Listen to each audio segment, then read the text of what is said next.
Good morning, Wegmans. I should have made this like the first video, but it's actually the second one. So you get to choose. You'll hear my introduction on the first on the wine with my daughters. But I want to take this opportunity to talk about Boulder Bank. Now, Boulder Bank is a really unique property, Fitzroy Vineyard. We own this vineyard. It's on Rapara Road. So Marlborough is the top of the South Island of New Zealand. New Zealand's made up of the North Island and the South Island, and we call it the mainland and the Pig Island. Anyway, inside joke. But there's only 4 roads in Marlborough running north-south.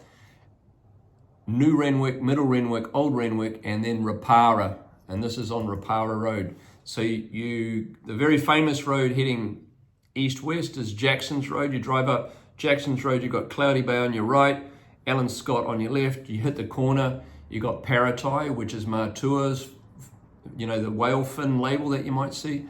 You drive a bit further down the road, and the best vineyard in all of Marlborough is called Stoneleigh. And then we are right next to Stoneleigh. And beautiful vineyard, old vine again now. We're getting close to 30 years, which is pretty old for a Sauvignon Blanc. Again, really naturally balanced. We actually have a bit of Pinot Gris on this property too. But we don't do that with you guys. These are partner brands. These are different to Power Rock, which is the other one that you sell. And that's a sustainability symbol on the label. And that's a registered trademark in New Zealand, meaning that we don't use any herbicides, fungicides, etc. The stones are really bouldery, and so it's quite weird when you walk into the vineyard.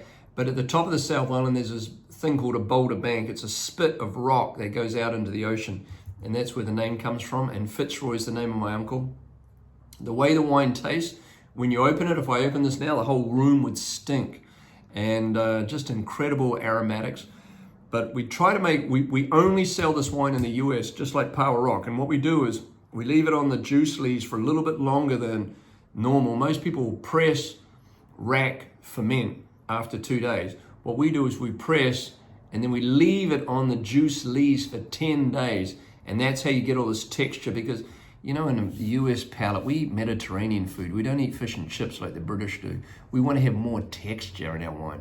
So that's the way we do it. Through the press comes these little bits of pulp and skin, and that's what gives us flavor and this texture. So it's a very, very unique wine and very hard to make, because not a lot of people want to tie up a tank for 10 days. Passion fruit, subtropical, melon, and then on the mouth you get this beautiful same sweetness, this passion fruit and melon, a little bit of white peach, etc. Now, I definitely do not want white peach associated with Singing Tree, another partner brand.